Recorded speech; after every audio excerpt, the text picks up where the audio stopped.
Hi guys, welcome to the Sports Bets Daily Show. I'm your host Alex, and now with me Craig Edwards, the big Craig Edwards, the snooker and the golf master, um, here with us to break down the two competitions, the two tournaments going on this week from snooker and from golf. And we start with his favorite and my favorite between the two, snooker, the international championship with the big names. With us right now.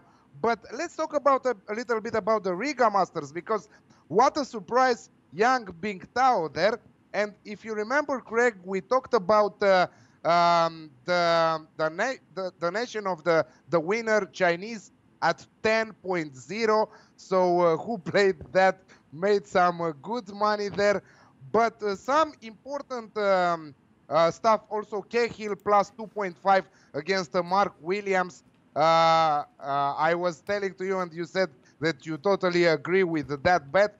But Mark Williams eventually lost in the second round there. And a big surprise, Neil Robertson lost his flight. So his flight was canceled or something like that. And they were making fun on Twitter with his opponent from round one because he was coming with the same flight. And they were saying that it's an intense snooker match, free, and so on. They were making fun on Twitter. I had a laugh with them a little bit there. But important for us that for Neil Robertson, all the markets were voided from the bookmakers because of what happened there. But moving on to this international championship, many outrights right now.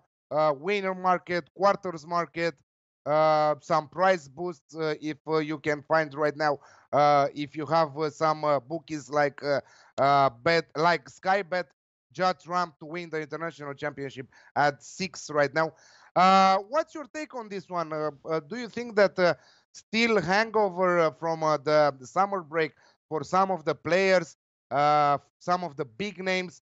Obviously, Ronnie O'Sullivan is not performing in this one either. So welcome to the show first, and let's hear some of your thoughts on this tournament. Well, it is a lot bigger tournament than Riga, so it's £175,000 to the winner, which is the fourth highest on the circuit. Riga was only 50. But the players that played in Riga will have an advantage. They will have sharpened up considerably on the ones that have had their summer break. So any players that played in Riga, especially the ones that won a match or two, will be sharper for that experience. Just let me put the connection in. Will be sharper for that experience, and I do think they will have an edge this tournament, especially in the early rounds. Rounds 1 and 2, there may be a few upsets. You've got a situation now where Neil Robertson didn't make the plane. Kieran Wilson, two of the big seeds, they were going to be playing in Riga, the biggest seeds. So now their season's straight on the back foot, and they're going there cold, which it's not ideal for them. They like to play a lot of snooker. So very much this tournament, I'm going to be going through the players and supporting the players that appear to be sharp and winning a couple of matches until the top seeds warm up. But I would expect some casualties amongst the top seeds in the early rounds of this event, definitely. It doesn't surprise me that, again, you're going for the big guns here. I was reading your articles. Again, big odds. You are taking Yan Bingtao, the 19-year-old who just won in Riga at 81 with Bet365 each way. Why you are taking him? Just because of his win in Riga? I presume that you've seen him playing in Riga, and you've seen the matches, and most of all the final. Very impressive tournament for him. Why you are taking him? Well, he started off his career 2 seasons ago very fast. He made the final of the Northern Ireland Open. And then last season was a real disappointment for him. It was a typical second season for professionals. Sometimes the ones that start fast, they get burdened with mental expectations for the second season. The people around them expect them to win all the time. And regular professionals, it's just not that easy. They're all good players. And this season he came out, I watched him in the World Cup, and I watched some of his tactical play. Possibly concerned in the long run for Yang Bintao that he's playing so much tactical play at this point, but he's playing it very cleverly. He's putting balls on the cushions when he's in front. His shot selection in Riga was first class. So I do. The thing is now he's got that bit of confidence from winning, and also it'll release some of the pressure that's been built up on him as the next best teenager.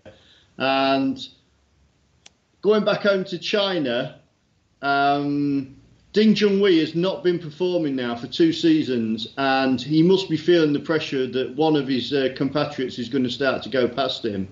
And Yan Bingtao might have opened the floodgates for himself to win more tournaments, but maybe even more Chinese players to win more tournaments as well. But his confidence should be high, and he's not got the easiest of draws, I will say that, and that's possibly why the bookmakers opened him at 80-1. But 80-1 is still a big price, about possibly the most informed player currently in snooker. So you can almost take that blind and allow his confidence just to take him as far as it will at this point. He's sharp, and so we're quite happy. I'm quite happy at the price, because last week he went off at 28-33-1. He's won. He's a better player. This is going to be, in theory, a better player this week and play better if he plays to his best game. And you're getting over double the price. So it's fine. I think it's fine for a small each-way bet. Some of the quarters, some of the firms have him at 16-1 to win his quarter. That's also fine for people. I would not put people off that bet at all. It's just if he kind of plays the rush that he's in and feeling confident that, he's got the ability to put the other players on the back foot now. And we'll see. I mean, it's quite a big test for him in his own country at 11 frames. But I've got to say, watching him play, and I did watch the Riga Masters this weekend. I was most impressed with his shot selection. He's got a real air of maturity about him for a teenager. Some great long shots from him. Very, very impressive. I was watching the final on Eurosport, and I was very impressed with him. I told you that sometimes I'm watching also some snooker on Eurosport when the season is not on for football. Now next week the Premier League is starting, so probably I will have less time for snooker. But yes, very nice from Jan there. But now the big guns are coming in. Judd Trump, favorite to win the International Champions tournament at 5.5, followed by Neil Robertson at 7, Mark Shelby at 8.5, and John Higgins at 13. And surprisingly, just one of them, just John Higgins, made the cut for you at 13 with a Betfred there. Why is that? Why not the first 3? Okay, I understand Neil Robertson without any match in Riga, coming here without playing in Riga because of his flight. But why not Judd Trump, Mark Shelby? Why not them two? And directly John Higgins? Right, well, let's start with Judd Trump. I understand that since he won the World Championship, and he was brilliant in the World Championship, he took the sport to a new level against John Higgins, like he had in the Masters Championship against Ronnie O'Sullivan. And I'm expecting big things from Judd Trump, but I'm pretty sure he's been partying all summer in Vegas and what have you. So now the hard work is about to start for him again now, and he's going to have to live up to people's expectations. So I think we can oppose Judd Trump this tournament. Obviously, we have to respect him. But he was a slow starter last season.